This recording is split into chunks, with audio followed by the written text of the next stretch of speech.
My name is Nimal Purza, known as Nimsdai. I'm extreme athlete. I have done 52 8,000 meter peaks, which is the highest number in the world. Do not let anybody tell you that you are not possible. Always dream big and remember, success is not a coincidence. Giving up is not in the blood, sir. It's not in the blood.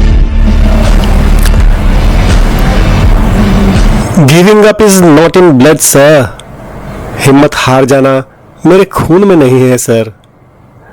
निम्सदाई की कही यह line आज उनके जाने के बाद उनकी personality को याद करने का सूत्र सी बन गई है। पर्वतारोहण की दुनिया को इस सदमे से उबरने में काफी वक्त लगेगा। हिमालय की चोटियों पर हिमस्खलन होना और शिखर की तरफ जाते माउंटेनियर्स का उनकी चपेट में आना होता ही है और इस खतरे का अंदाजा हरेक को होता है। पर्वतारोहियों की मौत पहले भी हुई है, लेकिन पाकिस्तान में काराकोरम रेंज की ब्रॉड पीक पर 30 जुलाई को आए एवलांच ने दुनिया से एक नहीं बल्कि 10 बेहद आला दर्जे के पर्वतारोही छीन लिए। सबसे ज्यादा शौक लगा है निर्मल पुरजा की मौत से, जिन्हें लोग निम्सदाई के नाम से जानते थे। बेझिझक उन्हें आधुनिक पर्वतारोहण का सबसे दिलेर व दुस्साहसी माउंटेनियर कहा जा सकता है, जिन्होंने युवा पर्वतारोहियों की एक समूची पीढ़ी को असंभव दिखने वाले ख्वाब पूरे करने की उम्मीद दी। यही वजह है कि महज 43 साल की उम्र में उनके इस तरह से अचानक चले जाने पर बेहद गम का माहौल समूचे नेपाल में और माउंटेनियरिंग की दुनिया में है। पाकिस्तान के बाल्टिस्तान इलाके में स्थित ब्रॉड पीक 8,051 मीटर की ऊंचाई पर है और दुनिया की सबसे ऊंची चोटियों में 12वें नंबर पर है। बाल्टी भाषा में इसे फलचन कांगड़ी कहा जाता है, यानी चौड़ा पर्वत, जिसे अंग्रेजी में ब्रॉड पीक कहा जाने लगा और फिर धीरे धीरे यही प्रचलित हो गया। यह नाम इसलिए पड़ा क्योंकि इसकी चोटी की धार तकरीबन 1.5 किलोमीटर चौड़ी है, यानी इसके टॉप पर कोई अलग सा दिखने वाला समिट या शिखर नहीं है। यह धार बेहद खतरनाक है, लेकिन इसी धार पर चलते चलते पर्वतारोही इसके सबसे ऊंचे पॉइंट पर पहुंचने की कोशिश करते हैं। 8,000 मीटर से ज्यादा ऊंचाई वाले सुपर पीक्स में ब्रॉड पीक की सबसे मुश्किल और टेक्निकल चढ़ाई मानी जाती है। निम्सदाई और उनके साथ बाकी 9 पर्वतारोही इसी ब्रॉड पीक पर जा रहे थे। इस इलाके में 22 जुलाई के आसपास भारी बर्फबारी होने लगी थी। बहुत मुमकिन है कि ताज़ा गिरी बर्फ जमी न हो और नर्म रह गई हो, जो मौका पाते ही एवलांच के रूप में नीचे आ गई। एवलांच इतना तगड़ा था कि एक झटके में पर्वतारोही उसके चपेट में आ गए और पलक झपकते सैकड़ों फुट नीचे आ गिरे और ऊपर से उन पर कई टन बर्फ आ गिरी। ऐसे भयानक हादसे में किसी का बचना किसी चमत्कार से कम नहीं होता, लेकिन ऐसा कोई चमत्कार नहीं हुआ। पर्वतारोहियों के लिए रेस्क्यू ऑपरेशन 31 जुलाई को शुरू हुआ। पहले दिन 3 के मरने की पुष्टि हुई। निम्सदाई और 3 अन्य के शरीर तक लोग 1 अगस्त को ही पहुंच पाए। इस माउंटेनियरिंग एक्सपेडिशन में निम्सदाई के अलावा जान गंवाने वाले पर्वतारोहियों में ओमान की पहली एवरेस्ट विजेता महिला पर्वतारोही नाजिरा अल हरती, 39 साल की अमेरिकी पर्वतारोही सारा मेलोरी गेइस, पाकिस्तान के सबसे जाने माने पर्वतारोहियों में से एक सोहेल सखी और दुनिया में 8,000 मीटर से ज्यादा ऊंचाई वाली 14 चोटियों में से 10 के शिखर पर जा चुके चीन के पर्वतारोही वांग झोंग शामिल थे। इनके अलावा 5 जाने माने नेपाली पर्वतारोही ग्रुप में थे। 10 बार माउंट एवरेस्ट की चढ़ाई कर चुके पुर बहादुर गुरुंग युक्ता, एवरेस्ट समेत 8,000 मीटर से ऊंची कई चोटियों की चढ़ाई कर चुके महज 29 साल के नवांग थेंदू शेरपा, माउंट एवरेस्ट और बाकी चोटियों की कई बार चढ़ाई कर चुके और एक सीजन में 3 बार कंचनजंगा की चढ़ाई करने का रिकॉर्ड बनाने वाले ग्यालू शेरपा, 8,000 मीटर से ऊंची 4 चोटियों को चढ़ चुके 36 साल के नीमा शेरपा और 15 बार माउंट एवरेस्ट के साथ साथ 8,000 मीटर से ऊंची सभी 14 चोटियों को फतह कर चुकी किली पेम्बा। लोगों का कहना है कि इस हादसे ने दिग्गज नेपाली पर्वतारोहियों की एक समूची युवा पीढ़ी को खत्म कर दिया है। लेकिन इन सब में निम्स दाई की बात अलग थी। वह किस मिट्टी के बने थे, इसका अंदाजा इस बात से लग जाता है कि जब सालों पहले निर्मल पुरजा ने 8000 मीटर से ऊंची सारी चौबा चोटियों को सबसे कम समय में चढ़ने की बात कही थी, तो लोगों ने इसे इम्पॉसिबल करार दे दिया था। जवाब में निम्स दाई ने अपने अभियान का नाम ही प्रोजेक्ट पॉसिबल रख दिया। दशकों तक इन चौबा चोटियों को चढ़ने का लक्ष्य कई सालों के दरमियान रखा जाता रहा, लेकिन निम्स दाई ने इसे कुछ महीनों में समेटकर क्या मुमकिन है कि लोगों की सीमाओं को ध्वस्त कर दिया। उन्होंने महज 7 महीने में सभी चौबा चोटियों को चढ़ाई करके आने वाले पर्वतारोहियों के सामने एक नया सपना खड़ा कर दिया। उसके बाद आई उनकी किताब का नाम ही बियॉन्ड पॉसिबल था।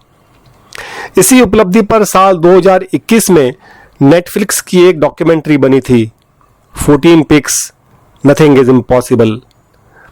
निम्स दाई नेपाली मूल के थे, लेकिन वह ब्रिटिश नागरिक थे।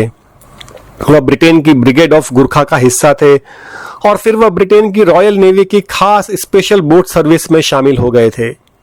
यह उपलब्धि हासिल करने वाले वह पहले गुरखा थे, लेकिन बाद में सब कुछ छोड़कर पूर्णकालिक पर्वतारोही व टूर गाइड बन गए और एक के बाद एक रिकॉर्ड बनाने लगे।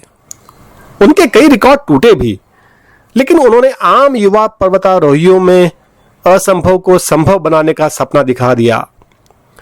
उन्होंने आधुनिक पर्वतारोहण की दुनिया को स्पीड, स्टाइल और महत्वाकांक्षाओं का नया आयाम दिया। लेकिन निम्स दाई का जीवट और नेपाली अस्मिता और वहां के शेरपाओं के लिए उनकी प्रतिबद्धता कैसी थी, इस बात का अंदाजा एक घटना से लगाया जा सकता है। दुनिया की दूसरी सबसे ऊंची चोटी है K2, जो पाकिस्तान में है। उस पर सर्दी के मौसम में कभी कोई चढ़ाई नहीं हुई थी। साल 2021 में निम्स दाई ने यह कर दिखाया, 9 अन्य नेपाली पर्वतारोहियों के साथ मिलकर। उस समय K2 की चोटी पर पहुंचने से ठीक पहले निम्स दाई रुक गए और अपने साथियों के पहुंचने का इंतजार करने लगे। जब सब लोग आ गए तो 10 पर्वतारोहियों ने एक दूसरे का हाथ पकड़कर नेपाल का राष्ट्रगान गाते हुए चोटी पर एक साथ कदम रखा। ब्रॉड पीक हादसे में मारे गए किली पेम्बा भी उस K2 अभियान में निम्स दाई के साथ थे। निम्स दाई ने K2 की वह चढ़ाई बिना सप्लीमेंट्री ऑक्सीजन के इस्तेमाल के पूरी की थी। यह दुर्लभ जीवट का काम था। हिमालय में माउंटेनियरिंग का सारा रोमांच अब नए सपनों और नई उपलब्धियों की ओर मुड़ चुका है। निम्स दाई के नाम माउंटेनियरिंग से जुड़े तकरीबन 10 रिकॉर्ड गिनीज बुक में दर्ज हैं। दरअसल ब्रॉड पीक की चढ़ाई भी निर्मल पुरजा के लिए एक ऐसी ही उपलब्धि को और बड़ा करने के मकसद से थी। निम्स दाई ने सबसे कम समय में सभी सुपर पीक्स पर चढ़ाई का रिकॉर्ड तो बनाया ही था, फिर उन्होंने उन सभी पर बगैर सप्लीमेंट्री ऑक्सीजन की मदद के चढ़ने का अलग रिकॉर्ड बनाया। कुल मिलाकर वह 50 से ज्यादा बार 8000 मीटर से ज्यादा ऊंचाई की चोटियों पर चढ़ चुके थे। अब वह सभी सुपर पीक्स यानी 8000 मीटर से ज्यादा ऊंची सभी 14 चोटियों पर 2-2 बार बगैर सप्लीमेंट्री ऑक्सीजन की मदद से चढ़ने का रिकॉर्ड बनाने जा रहे थे। ब्रॉड पीक का अभियान शुरू करने से पहले निर्मल पुरजा ने लिखा था, अगर मैं यहां यानी पाकिस्तान में रुककर ब्रॉड पीक को सफलतापूर्वक चढ़ लेता हूं तो फिर केवल चो ओयू यानी दुनिया की सबसे ऊंचे नंबर की 6ठी चोटी रह जाएगी और उसके बाद मैं इतिहास में पहला व्यक्ति बन जाऊंगा जिसने दुनिया की 14 सबसे ऊंची चोटियों को 2 बार बगैर सप्लीमेंट्री ऑक्सीजन की मदद के चढ़ा है।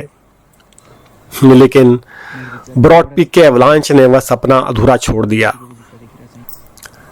निर्मल पुरजा ने अपनी कामयाबियों और रिकॉर्ड के बीच भी उन लोगों को कभी नहीं भुलाया जो माउंटेनियरिंग का सारा बोझ ढोते हैं लेकिन गुमनामी में खो जाते हैं।